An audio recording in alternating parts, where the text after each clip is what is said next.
What's up? Welcome back to Nostalgia. Another awesome episode we got here. Succession Season 4, John Wick Chapter 4, Jimin from BTS debut solo album, Dungeons and Dragons, which I got to catch early with one of those early screenings, as well as Lana Del Rey's ninth album, Ocean Boulevard, etc., long title. So yeah, a bunch of good stuff. Let me know what's good. Linktree.com/nostalgiapod, youtube.com/nostalgiapod. What's up? Welcome back to Nostalgia. Dave here with a review of Jimin's debut album Face, the fourth BTS member to release a solo project since BTS, of course, announced their temporary hiatus and break for solo activities and the mandatory Korean military service. We got the J-Hope album, we got the Jin single, we got the RM album, which have been reviewed on the show. Now we got the Jimin album, Jimin's first solo project of any kind. And this was a release, of all the BTS solo albums to come. This was one I was anticipating because Jimin has a really unique voice and has always stood out as a vocalist within BTS. Really, obviously, for his high register, he just stands out as someone who can really hit those high notes. That boy can sing. I think to me, my favorite moment is probably his contributions to On from Map of the Soul 7. I think he sounds great on that, but of course, he's well lauded on other songs like Black Swan, for example. He has a really noticeable part of the vocals on BTS songs and carries and helps carry many of the best BTS songs. I think people know this, BTS fans know this. So hearing a Jimin record would be really exciting before he assumingly begins his military service soon as well. I'd imagine that's going to start this year. Uh, in the lead up to this, we got, I think, a real treat as well with the solo song from Big Bang member Taeyang, Vibe, featuring Jimin. I think Jimin sounds really strong and fits that song really well, and that really livened my anticipation for the Jimin solo record, which we just got, Face. And my issue with this album is it's just so short.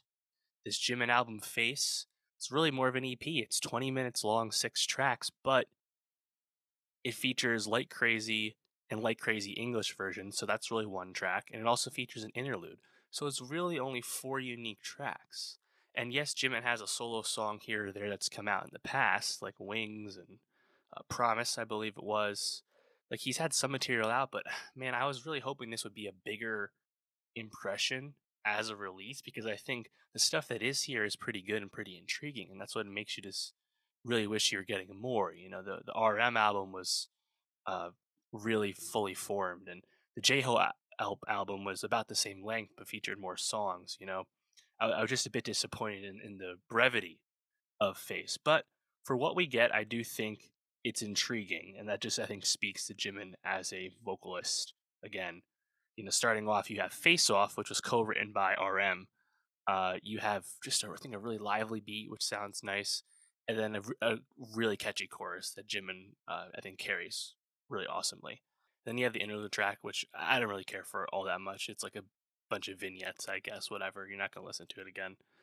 Then track 3 is the best song on the album, Like Crazy, which is a really engaging synth pop track. The beat is awesome. Those snares are bouncing.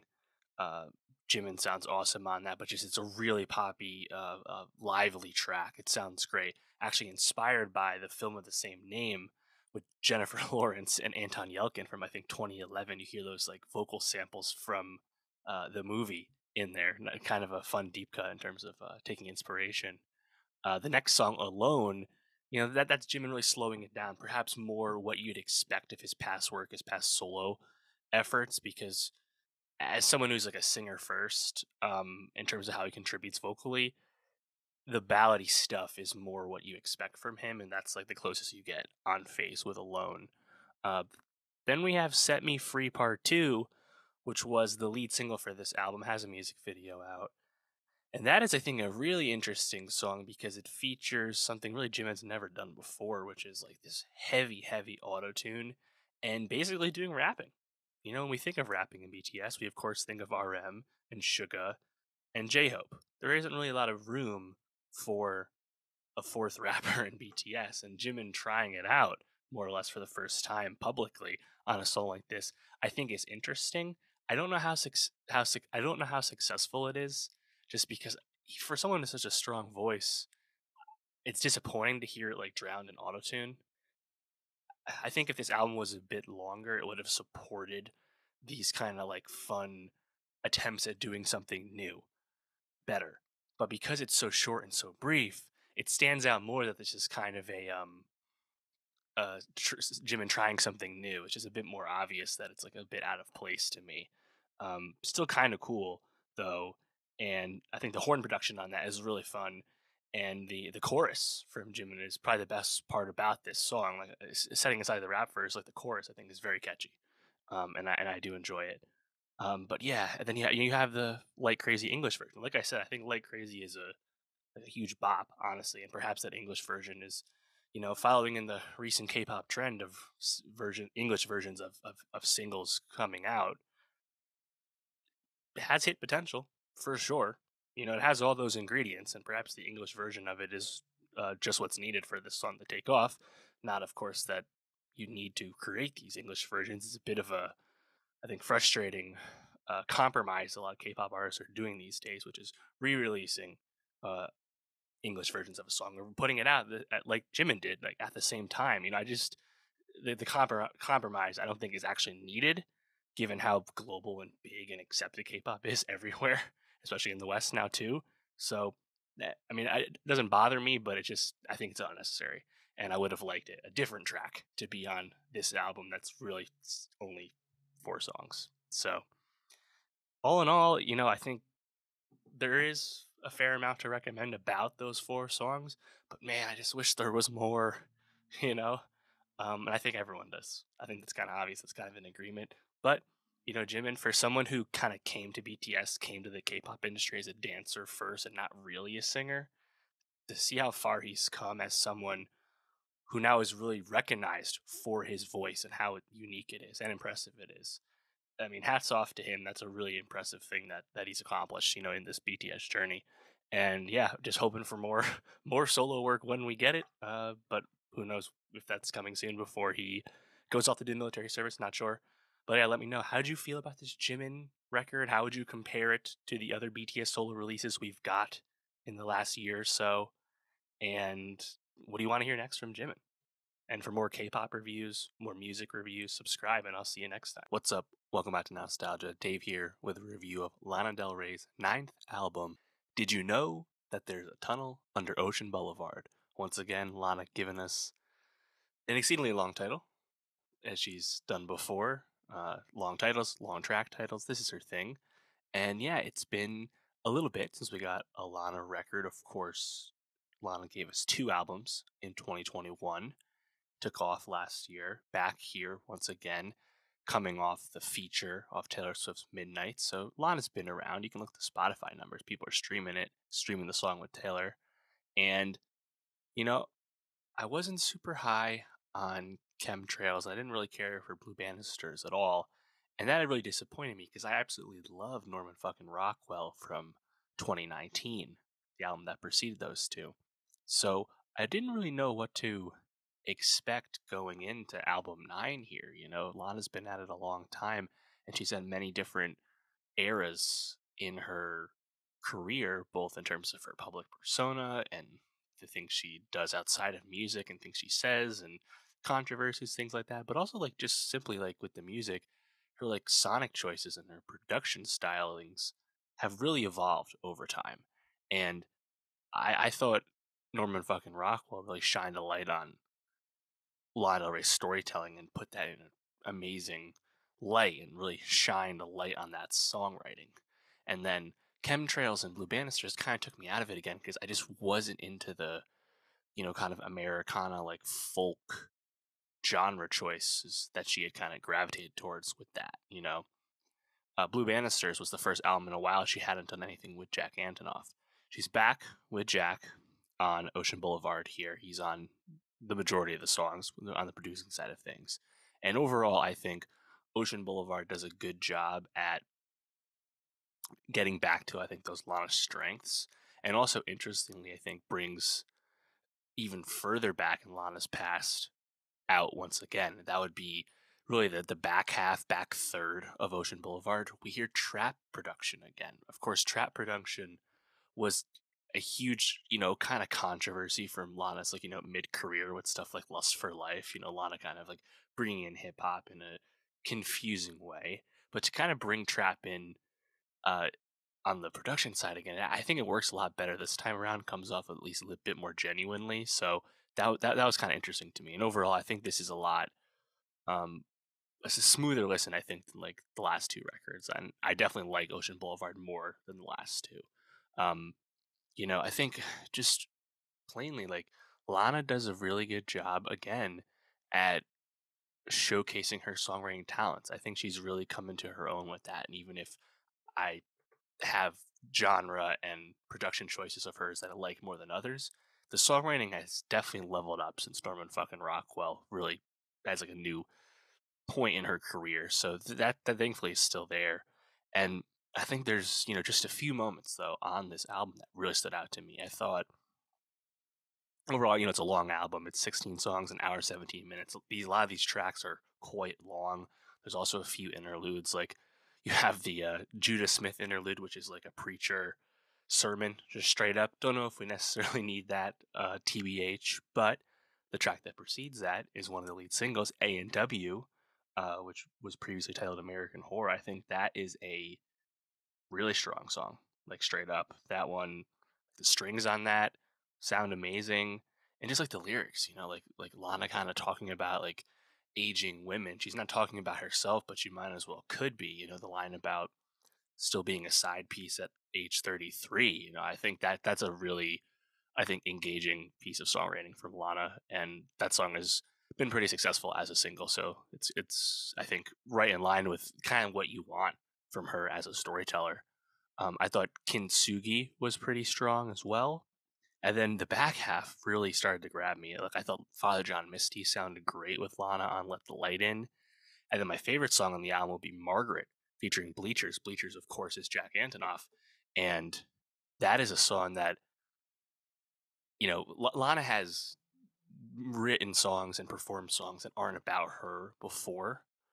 And she kind of does that a step further with Margaret, because Margaret is about Jack, her close friend and producer, but also about Jack's life, specifically his marriage to Margaret Qualley, the actor, hence the titular Margaret here. And I think that song just, the sweeping piano of it all, I think is like really epic, and the vocal line, like the "when you know" part, you start to get Jack singing with Lana repeating that refrain. I think it sounds incredible, and just kind of like a cool concept from Lana to kind of take that further. I think that one is really effective. The last track you have a Taco Truck XVB that kind of obviously is flipping the original version of Lana's song Venice Bitch from Norman fucking Rockwell. I think that sounds really cool. Kind of, again, like I said, bringing in trap into the vibe there. Definitely different. You have the Tommy Genesis sample on Peppers, which is pretty cool. Yeah, I think ultimately, like, if you're a Lana Del Rey fan, I think this does a really good job of giving you what you want, because at the end of the day, Lana as a singer has such a texture to her voice, and she's able, I think, to communicate a lot with how she sings.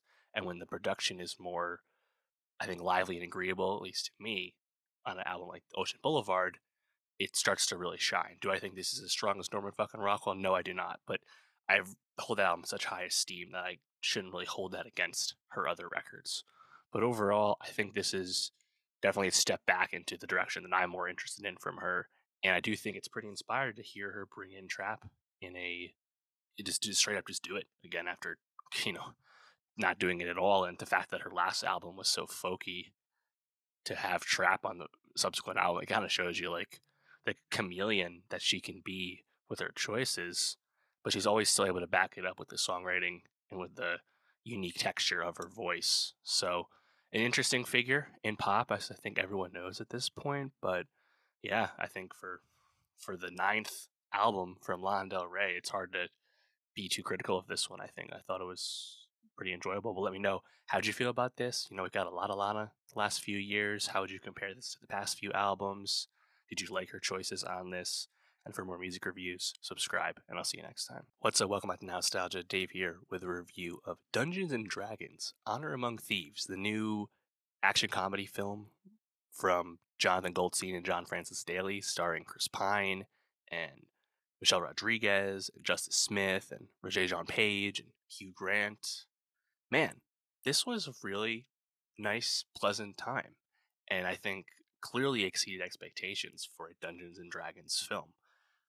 This had a really warm reception out of South by Southwest recently, and I think just generally the sentiment is pretty strong and consistent that Dungeons and Dragons, the film, exceeded expectation. This is a really fun time and pretty succinct, action comedy film. I think what the reason the movie works is that it doesn't take itself too seriously. It's not, and on top of that, it's almost like a bit of like a Marvel pastiche, which I guess you could understand from Goldstein and Francis Daley having been Spider-Man Homecoming co-writers, that the like kind of reverence for the source material and not being afraid to be lighter and take things in jest and have a bit of a comedic tone.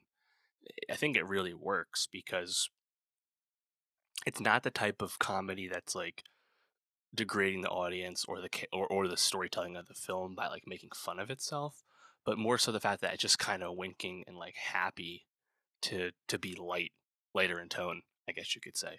So the result is that it's just kind of a swashbuckling good time. It's like as an adventure film. Like it's just I think really pleasant. All the actors seem to be really committed. The humor and tone I think is spot on, and also the CGI is actually like incredibly strong. This is a movie that had so many ways for it to go wrong. Adapting, of course, the famous role playing tabletop game Dungeons and Dragons. Like it's not something that necessarily lends itself to like amazing, I think, adaptation. Like I know there's D&D books, but like they were never going to get like in the weeds with D&D lore with this kind of movie. So the fact that they're able to make kind of like a 4 quadrants for everyone, loose in quotes, adaptation of D&D, but actually what it is it's just kind of like an action comedy that happens to be called Dungeons and Dragons. I think they really really killed it all the way around. So I had a really pleasant time with this one, to be honest. And I think there's some really smart choices they make with Dungeons and Dragons. Right off the bat, you get introduced to Chris Pine's character, and Chris Pine's character, Edgin, he is telling this like parole board basically what's happened to him recently and pleading for his freedom. And it's just a really, I think, witty way to both give you the movie's tone right away and give you Chris Pine's like charisma in your face, as we love Chris Pine, of course, the best Hollywood Chris. But that scene is really smart and intelligent exposition for the audience. Really grounds you in the world, tells you just enough of what you need to know, and then keeps it moving. Is this a world that is completely fleshed out and like you totally understand how everything works? No. Are there tons of very familiar fantasy tropes in terms of like what these character archetypes are and what these fantasy people are in terms of wizards and paladins and bards and druids and all that stuff, dark wizards? No, you know the beats, but it's okay because I think the movie it just tells it, and I think in a really coherent way, and doesn't get too in the weeds, but also isn't afraid to again keep it light, keep it moving, and just I think kind of enjoy itself. There's a really awesome cameo from a big time actor which I won't spoil, but I thought was really nice. I did not know that was coming, and in general, like I think it's a great use of Chris Pine's talents. He's a very charismatic guy, but he's still very much a leading man, and he does a really great job here. Michelle Rodriguez is, of course, very credible and experienced as an action star, one of the best action stars we have, and she is really great as Holga. Her and Chris Pine have amazing chemistry, and it goes really well. Justice Smith as the kind of like prepubescent, finding himself type of a sorcerer character. I think Justice Smith really smashed it. Honestly, he's had a lot of like high profile roles recently, and to mix success, especially with the movies. But I think this is one of if not his best like roles in an ensemble for sure. I thought Justice Smith really handled this well, and the arc that his character goes on, his character Simon, I think is quite satisfying. Also, I think Regé Jean Page as the paladin, he also I think really nails it. Like the tone is back and forth with Pine when they encounter each other. All that really works. But honestly, like Richard on Page post Bridgerton, we still been waiting to see what that was going to be. And I actually did not think he was very good. I thought he was miscast in The Gray Man last year. But this is, I think, a much better use of his talents, where you have his obvious, handsomeness, his action chops as a very, fit guy. But I think he's able to kind of play this um, kind of matter of fact character really well. I suppose you could draw some parallels to like Drax from Guardians of the Galaxy, again more Marvel inspiration, but I think it really works, and like the tone fits right in to the rest of the tone you get. Hugh Grant really continuing the late career choices and renaissance that he's been doing.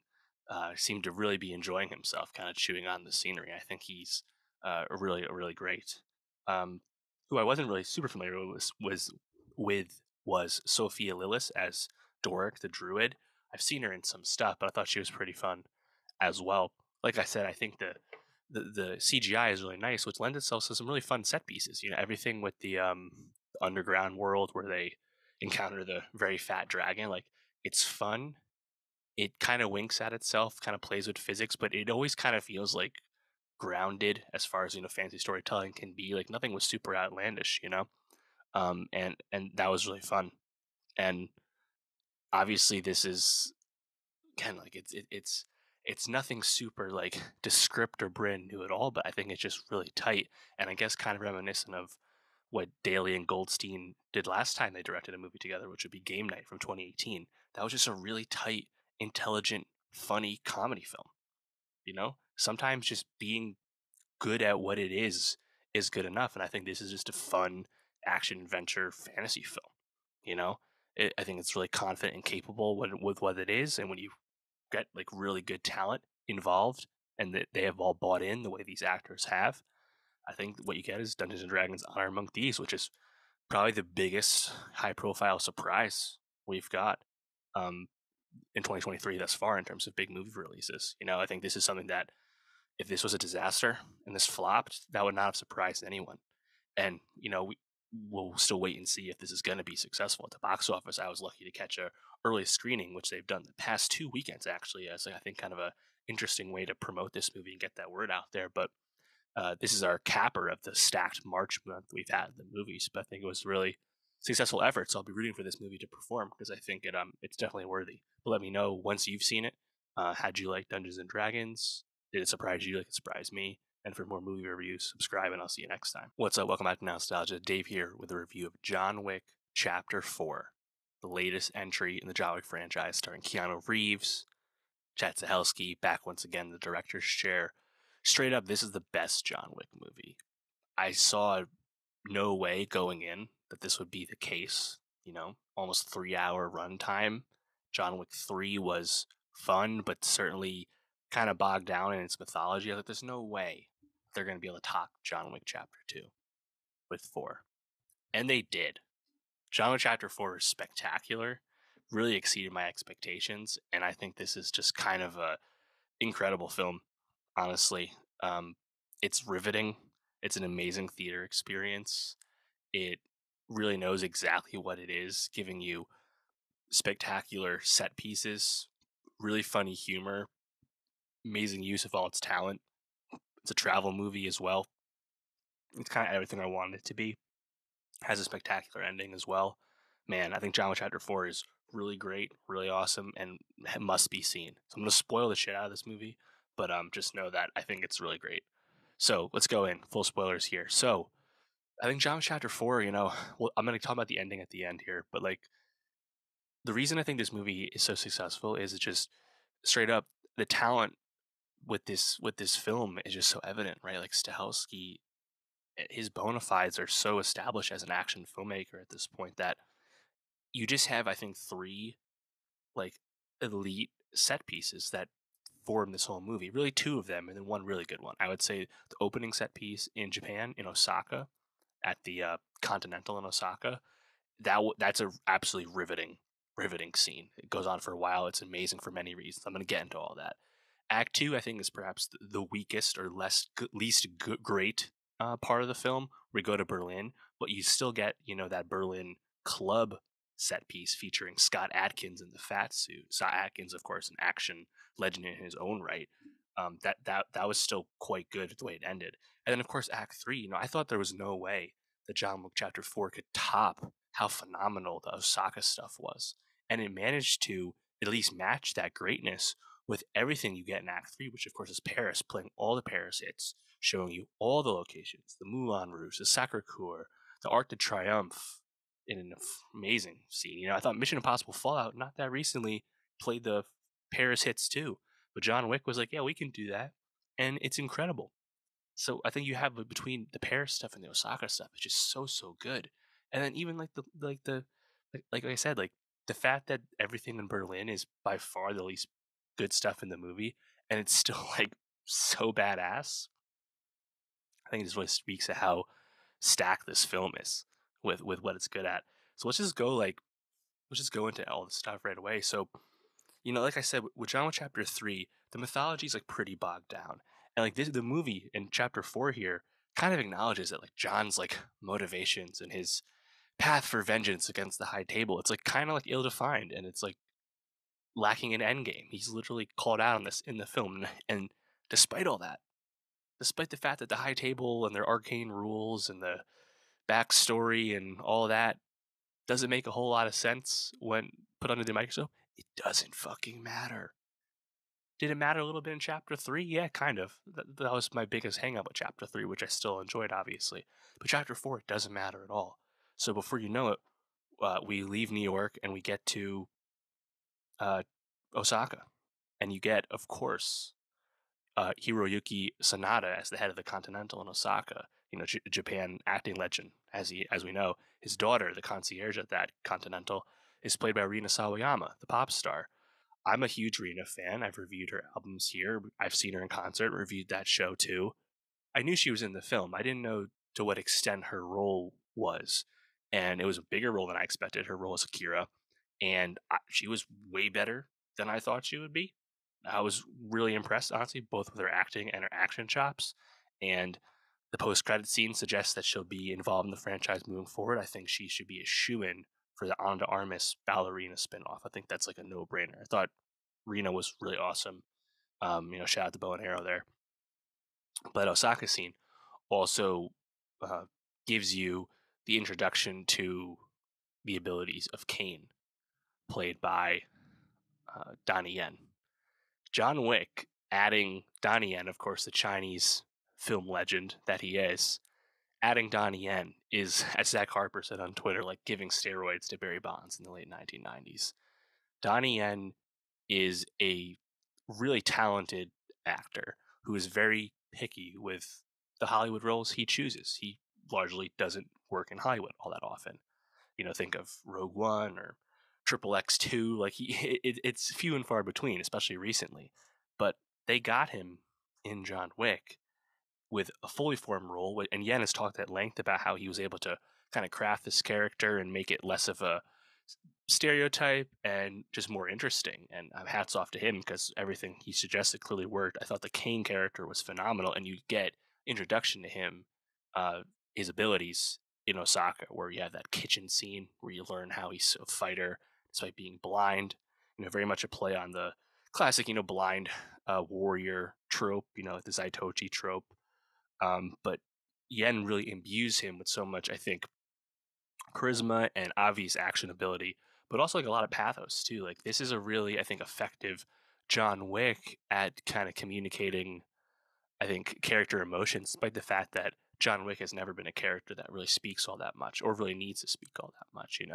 So that Osaka scene, and like right off the bat, like the way it comes to its conclusion, where you have Koji, Haruki Sanada's character, fighting Kane, fighting Donnie Yen, and you know that Koji's gonna die, and you feel like shit. Someone you've just met in this movie, and you're bummed that Koji's gonna die, and you think, oh, is he gonna kill Kira too? Like you feel for that, and like you're really rooting for them, right?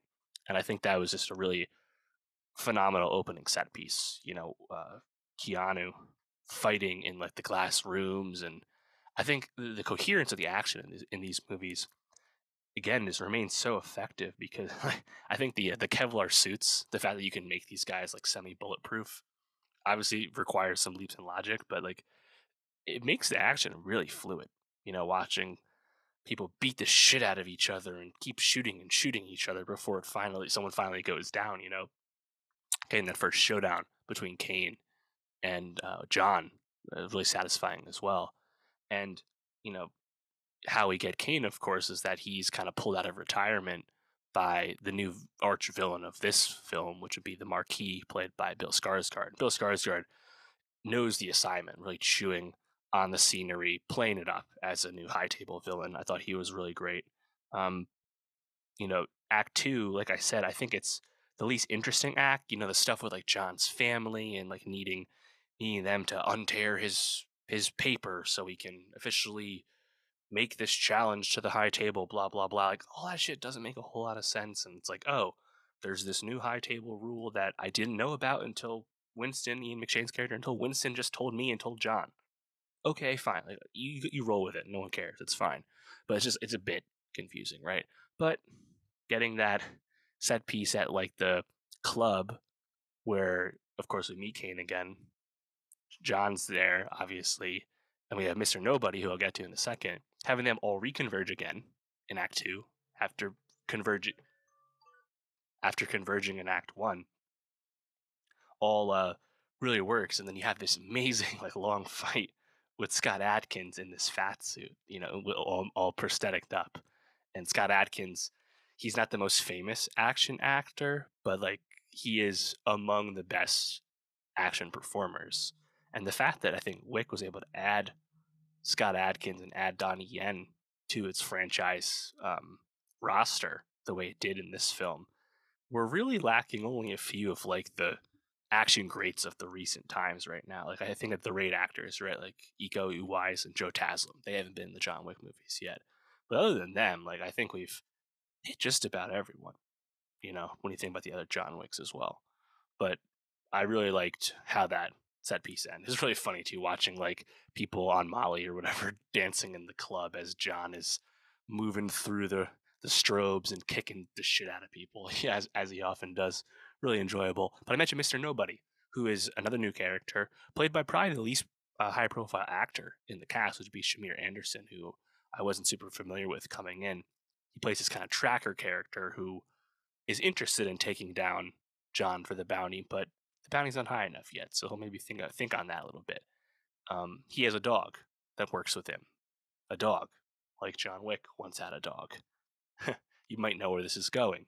I actually think the way they play that off with the dog, really effective, honestly, after the journey you've been, after the journey John's been with. I think the way that Mr. Nobody kind of moves through the story is really enjoyable. And his you know, antagonism to someone he's like begrudgingly working with, the way he interacts with the Marquis, that also really works as well. And then Act Three, you go to Paris, and I immediately thought of Mission Impossible Fallout because all the Paris stuff there, and you see a lot of familiar beats. But before you know it, we have this absolutely bonkers Arc de Triomphe set piece where John is literally fighting amidst the traffic of the Arc. Bonkers stuff, man. It's so crazy. And just kind of watching John rush through Paris to make his final duel with the Marquis on time, it's incredible. You get to the Sacre Coeur, which is of course a great backdrop for anything in a movie.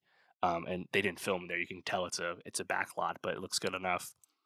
But when he's so close and you get to these stairs to get to the Sacre Coeur, and watching John fight a bunch of French goons as Justice's 2007 song Genesis starts pulsing. What more do you want from this franchise? What more do you want from Keanu Reeves? What more can he do from you? He's 58 years old. Like, it's incredible that this is what he's up to still. And I just thought it was like incredible stuff, honestly. And the way it builds up to this like final duel with Kane, and like you get really, I think, attached to Kane with just a few scenes. The way Kane comes back once again on the stairs, helping John make the duel on time. Then they have to fight each other. Kane, of course, fighting on the Marquis' behalf. Like all this, I think, just works so well The dramatic stakes, like I'm surprised how effective they are, honestly. And yeah, like it's just kind of insane how how coherent everything manages to be, despite the fact that I think a lot of the lore of the franchise is not very coherent, and it's just crazy how much that doesn't matter at all. Um, so yeah, I mean, shout out Donnie Yen again. Like I thought everything with the way everything ends with Kane is incredible, um, and you know, it sets you up with this ending with John after seemingly not being out of it. You know, I was like, oh, he's gonna have to kill Kane. This sucks. I don't want Kane to die. Kane doesn't die. Oh, but John's gonna die. Fuck. Then again, it's kind of an amazing way to end this franchise. Now, it's clear that there's no guarantee that John is actually dead. Of course, killing the Marquis, surviving the duel as him and Kane barely shoot each other, but kind of collapsing on the steps of the Sacre Coeur after being shot and fucked up and, you know, meeting his end here. It is convincing enough as an ending, right? But let's not forget that earlier in the film, you have the Bowery King, Lauren Fishburne's character, acknowledging that he has a fake gravestone, you know, and John could easily have a fake gravestone now. And on the other hand, I think it's a really effective end for the John Wick character. The John Wick arc I think it's really landed. You know, the full circle moment of him saving Mr. Nobody's dog in this movie, like really I thought wrapped it up together. And John kind of, despite the fact that he's still a man of few words, coming to grips with his quarrel against the high table and life is probably at its end. All that's like really good, and the issue is that it's kind of at odds with the fact that the John Wick franchise has never been more popular or more successful. The biggest global launch, the biggest opening weekend of the franchise to date is Chapter 4, and yet is John Wick killed off? I think what's going to happen is at least they'll make the ballerina spin-off first with Ana de Armas. Hopefully, Rina Sawayama's in that too, and they'll reconsider what's going on. Keanu will be in his 60s by the time they would make another John Wick. You know, um, can you make more of these movies and call them John Wick if John Wick's dead? I don't know. It's a bit of a quandary. It sounds like Lionsgate and Stahelski and Keanu will reconsider this uh, in time. It sounds like Stahelski and Keanu are happy to let this breathe for a bit, though Stahelski has not directed a non-John Wick movie yet. And he's been attached to many projects, and I'm sure he'd be happy to spread his wings elsewhere for a while. Can't blame him. And Keanu too. You know, Keanu really had this late career second or third act renaissance start with John Wick 1 in 2014. I'm sure he'd be happy to do some other stuff. You know, think of how brilliant his extended cameo in Always Be My Maybe was, for example. You know, he'll have more time to do other stuff too. So, do I think John Wick is gone for good? I'll say no, but I think he's gone for at least a little bit. But it's a really effective ending. So, like, I don't know how you can be too mad about it. As much as we would love to see John Wick kill more people in transformative, amazing fashion, it would kind of undo the brilliance of how this movie wraps if you did undo this to me. So I think they'll have to think long and hard about how the ballerina spinoff works, how they use Akira in the future, and find maybe a new anchor to this franchise, whether that's Mr. Nobody or somebody else, because it's the movies are that good and that popular. Like they're gonna find a way somehow. We know there was a Continental TV show as well that was in the mix. So a lot TBD. But if this was the last, I think it's a spectacular ending. And like I said, it's the best Wick movie, which I still am kind of blown away with how the fact that that's true. I mean, shout out Clancy Brown. He's in this movie just kind of as a high table like operative guy, but it's Clancy Brown, so he's just elevating like a normal ass role because he's really good. That was great. Trying to think of other stuff like it. Fishburne is fun as the Bowery King. He's barely in the movie. Ian McShane as Winston, always enjoyable. I loved his kind of like verbal tete-a-tetes with the Marquis when they happened. Of course, we get Lance Reddick in the beginning of the film. You know, the concierge to Winston's hotel in New York, and of course, Lance Reddick's character gets killed by the Marquis as kind of like penance for Winston helping John in earlier films. unfortunate symmetry of the fact that Lance Reddick recently suddenly passed um, at the age of, I believe, 60. So that was really tough. But it's kind of like a fitting ending. Like this movie kind of morbidly has a sign off for Chiron, I believe his character is, for Lance Reddick, where they talk about like what they put on his gravestone, and they put friend, and it kind of echoes a lot of the sentiments people have shared about Lance Reddick as a person. So obviously that was a really sad death that happened recently, but this franchise, through sheer luck and happenstance, handled his death in the franchise really well, honestly. But shout out John Wick Chapter 4. I think this is a really spectacular film. And honestly, we've had two really great franchise sequels in March between John Wick Chapter 4 and Creed 3. So I'm quite pleased with that. But yeah, shout out my girl Rina Sawayama. Shout out Donnie Yen. So fucking good in this movie. Let me know though, what was your favorite aspect about John Wick Chapter 4? There's so many choices, so can't blame you for having a different thought than me. But let me know, how'd you feel about this movie? What was your favorite moment? And for more movie reviews, subscribe and I'll see you next time. What's up? Welcome back to Nostalgia. Dave here with a review of Succession Season 4. Yes, HBO's flagship drama is back for the fourth and final season. They recently dropped the bomb on us. Jesse Armstrong, the showrunner, the creator, letting us know that season 4 is in fact the final season. Honestly, really exciting the way they kind of slow played that, um, with confirming that. Very exciting. So now this is the final season, and I couldn't be more pleased with how season 4 has begun with the premiere titled The Munsters. I think we're just in for a real treat because I think Succession has demonstrated, HBO, Jesse Armstrong, this writing team, they've demonstrated that this is one of the best shows in recent memory. And there's no reason to have anything but the utmost faith that they're going to absolutely nail this and we're going to love what they do. Season 3 ended in such amazing fashion with the siblings coming together to take down Logan and getting foiled by Logan. Once again, Tom betraying Shiv and the Roy siblings in the process. So satisfying at the end of 2021. So now we're finally back, and season 4 just picking up right where we left off. I think in a really tantalizing fashion, right? Because Succession through 3 seasons has not been about the siblings being together. The siblings have always been apart, and that was their way to curry favor with Dad, curry favor with Logan. Right? Was to uh, stab the others in the back to try and become the number one boy or girl. And it never worked, right? Logan always won. What did Tom say at the end of season 3? I've never seen Logan get fucked once. Well, in season 4, perhaps we did just witness Logan getting fucked, right? Because the siblings are more powerful and more competent when they're all teamed up. And I think that's a really tantalizing prospect. Now we know Succession will not be smooth sailing through the end of season 4. We know things are going to happen, things are going to go bad. It's a very fluid show in terms of how things work, but it's really fun to have them be like seemingly true adversaries, at least in a certain sense, to Logan at the start of this season. I think that's really cool. Um, Also, I think I love how they kind of established kind of early conflict, perhaps, where Roman is like genuinely interested in starting a business, whereas it seems Kendall and Shiv are much more motivated by sticking it to Logan, sticking it to Dad, and having that personal vendetta. So that surely will come back up later. Um, you know, from there we get uh, the siblings.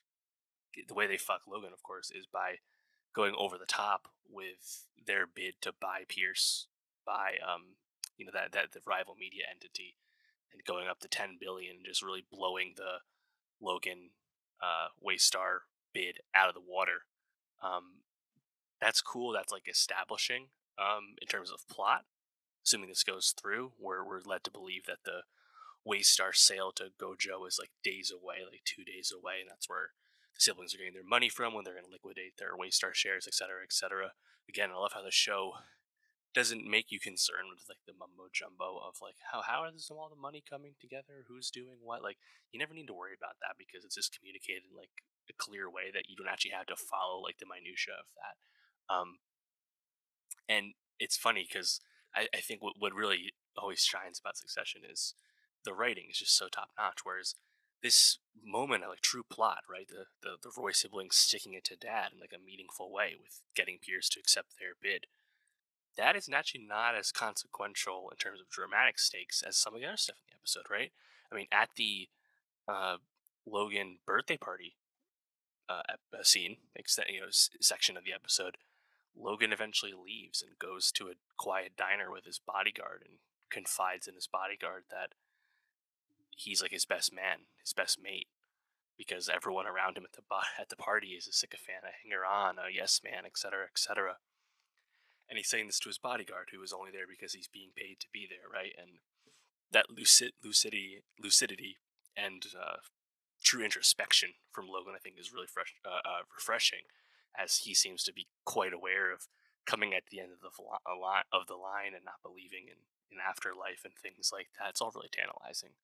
Um, and then in the other big scene, of course, would be back in New York. Shiv and Tom meet at their place and talk about their failed marriage. They've taken uh, time apart since they obviously were on different sides of the battle lines as season 3 ended, and it's kind of interesting to see them both come to the realization that neither one will ever find someone else who can understand why they're so fucking damaged together and why their marriage is like so fucked, and how what Logan has done to both of them and things like that, and how they're gonna quote give it a go, give it another go. It's an emotionally rich scene, and like Tom, Michael McFadden, winning the Emmy for season 3, justly earned. He was amazing, um, in a show of amazing performers. But like, this is a great episode for why he's so worthy of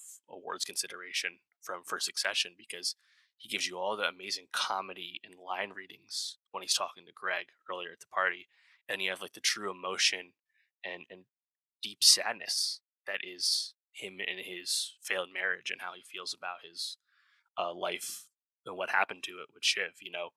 McFadden is tremendous as usual in this episode. Um, we gotta just think too, like we always say that the writing is so good in Succession. Why is the writing so good? Well, like I said, it handles a lot of the financial stuff in a coherent way. That's always great. But the show is also so fucking funny.